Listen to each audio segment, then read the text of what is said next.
tentang hal pengertian adalah ihdath dan adalah penjelasan yang menyangkut dengan iddah, tetapi penjelasan yang menyangkut dengan ihdath artinya sesudah suami meninggal lalu yang ditinggalkan adalah urut istri, bakunnya dua wajib. Yang pertama wajib iddah dan yang kedua wajib ihdath.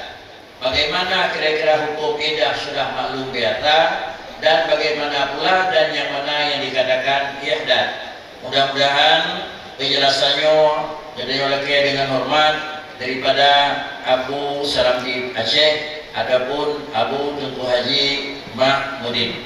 Kepada Abu kamu lagi dengan hormat.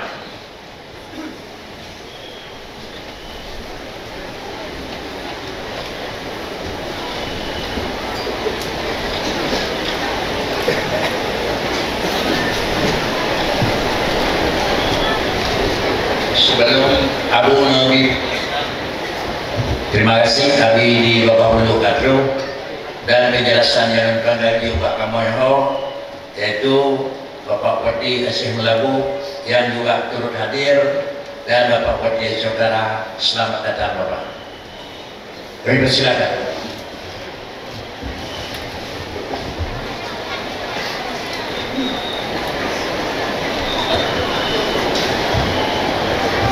Bismillahirrahmanirrahim. Assalamualaikum warahmatullahi wabarakatuh. Alhamdulillahirabbil alamin. Wassalatu wassalamu ala sayyidina Muhammadin wa ala alihi wa sahbihi ajma'in. Asyhadu an la ilaha illallah wa asyhadu anna Muhammadan rasulullah. Amma ba'du. Yang Tuhan muliakan, para abu-abu, abi-abi, abadi-abadi, walid-walid, para budaya-budaya Bandung yang hadir pada pagi berbahagianya, juga bapak-bapak bupati dari beberapa daerah yang telah berhadir. Kemudian khususnya Abu pimpinan wilayah yang mulianya,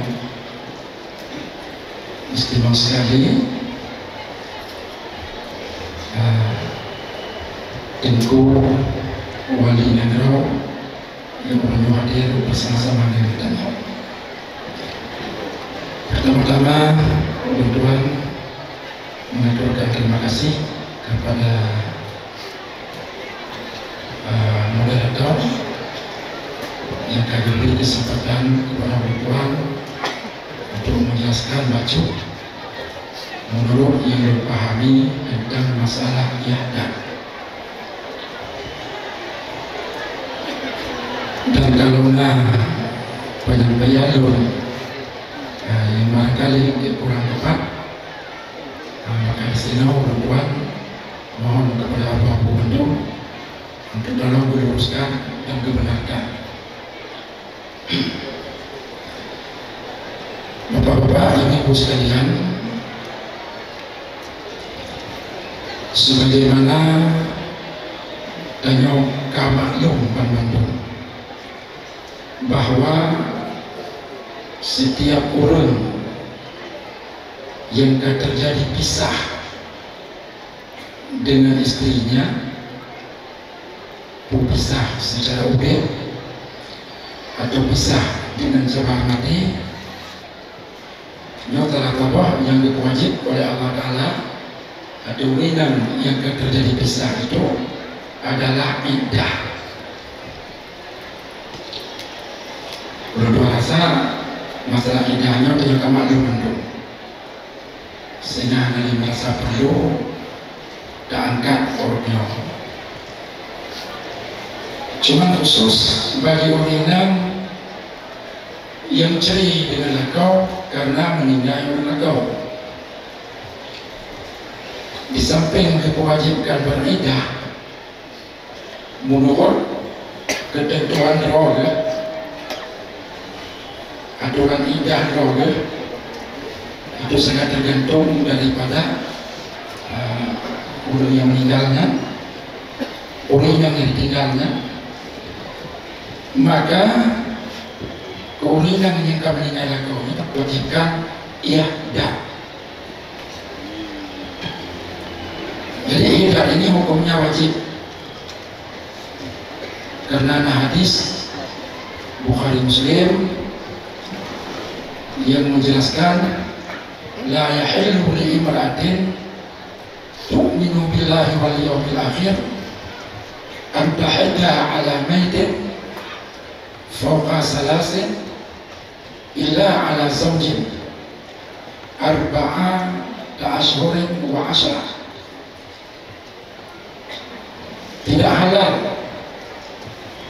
bagi seorang wanita yang beriman kepada Allah dan hari akhirat melakukan iddah atas kematian seseorang lebih dari 3 hari. Jadi masukkan dengan seseorang, orang-orang dekatnya, kerabatnya, keluarganya. Tidak boleh bagi seorang perempuan melakukan iddah karena kematian seseorang di atas 3 hari, lebih dari 3 hari, kecuali iddah karena meninggalnya suami. Maka bagi wanita itu diwajibkan beriddah selama 4 bulan 10 hari. Jadi ini dalil yang diangkat oleh ulama-ulama dalam berbagai kitab fikih tentang wajib iddah bagi orang yang meninggal kau, di mana masa iddah itu berbulan 3 bulan.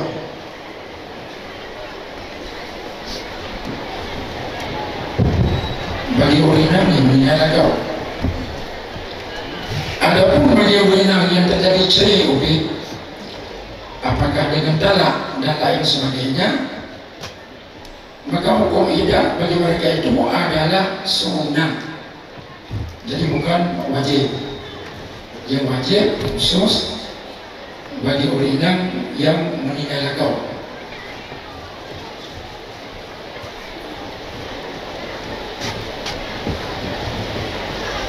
Jadi dalam kitab Bujarimi, Syekh Sulaiman Al-Bujarimi beliau bacot alasan tentang wajib iddah bagi orang yang meninggal kau melalui hadis tanya. Sebalah hadis tanya, hinang hanya dipegang dengan cara tegas dan hanya dipegang dengan cara sahih bahwa hukum iddah atau orang yang mati kau wajib hanya dipegang di Nabi dengan cara terang benderang. Cuma yang nak dipegang dalam sebuah bentuk bahasa la yahil, tidak halal, tidak halal bagi seorang wanita melakukan iddah karena kematian seseorang di atas 3 hari, kecuali yang halal, yaitu iddah seorang wanita yang meninggal suami. Maka halal iddah itu selama 4 bulan 10 hari. Jadi per bulan 3 halal iddah. Berarti hanya menunjukkan secara langsung kewajib iddah. Tetapi oleh para fuqaha semuanya sepakat menjadikan hadis ini sebagai dalil wajib iddah. Kenapa kita wajib? Melalui hadisnya Sulaiman Al-Bujarimi dalam kitab Bujarimi jilid 4 halaman 67 lebih sedikit ilat alasan kewajib iddah bagi orang Rab hadis tanya Gekenegana lianna ma jaza ba'dal ibtina wajaba waliban. Sesuatu yang dibolehkan sesudah dilarang itu secara ghalib memberi faedah wajib. secara alim, memberi faedah wajib. Kedengaran itu alasan oleh Syekh Sulaiman Al-Mujarimi dalam kitab Al-Mujariminya. Itu satu. Kemudian yang kedua, tentang pengertian idah. Apa itu idah? Idah menyatakan dalam kitab Matan Minhaj, tarku labsi masburin li zina, tarku labsu masburin li zina walau qabla nusjihi aw khashan wa tatayibin wa duni sya'rin wa kihalin bi kulli zinatin. Artinya meninggalkan memakai pakaian-pakaian yang dicelok, di mana pakaian itu dicelok tujuannya untuk zina. Pakaian itu dicelok maksudnya untuk zina. Nah, jadi menggunakan pakaian-pakaian yang dicelok dengan suatu celok yang tujuan celok itu dipakai untuk zina maksudnya. Walau celok itu dilakukan sebelum disuci pakaiannya atau pakaian gaza sekalipun, dan meninggalkan tatayub. Jadi mana tatayub? Pakai wangi-wangian, berdandan istilahnya, bedak. Jadi minyak wangi, jadi berdandan. Waduni sya'rin, dan meninggalkan menggunakan minyak rambut kepala, hanya pakai minyak.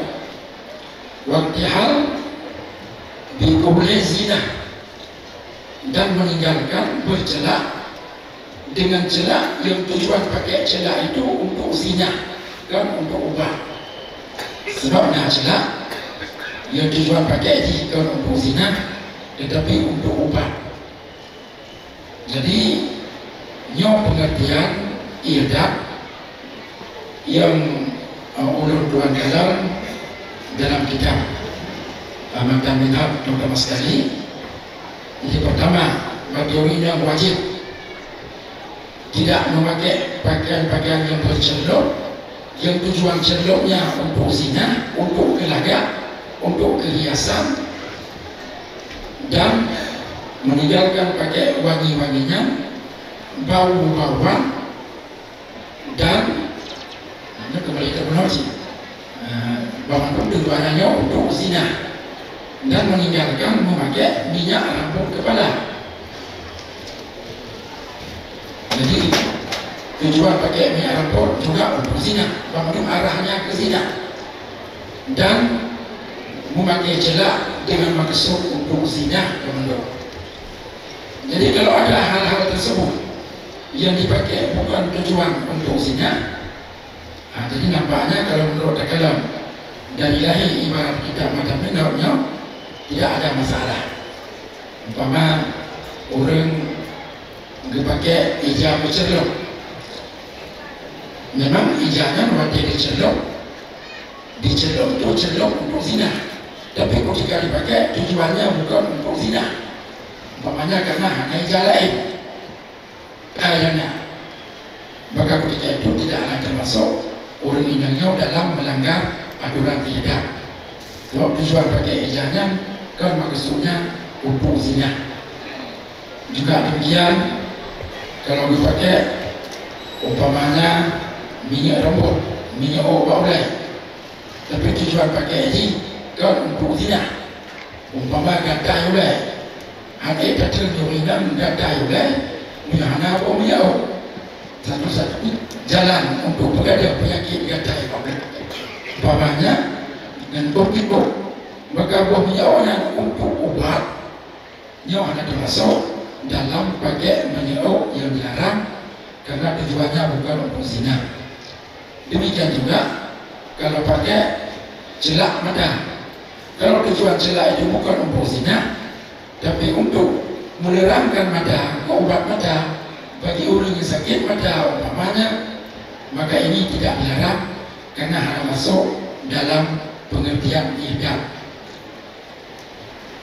Jadi perlu yang dilarangnya sumbernya adalah diambil dari hadis Nabi.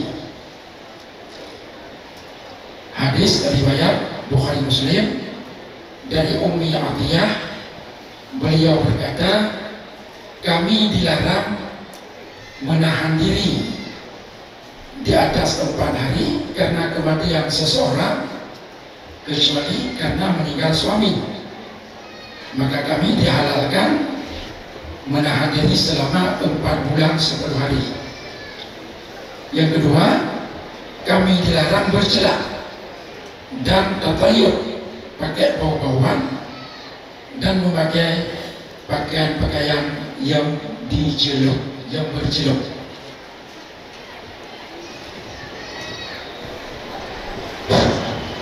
Jadi hanyalah ilai sementara ilai penjelasan tuan tentang hukum idat dan pengertian idat. Jadi mudah-mudahan kalau yang salah atau yang kekurangan, korban mohon kepada abu-abu boleh mandum untuk diperbaiki. Yang dimana, Assalamualaikum warahmatullahi wabarakatuh.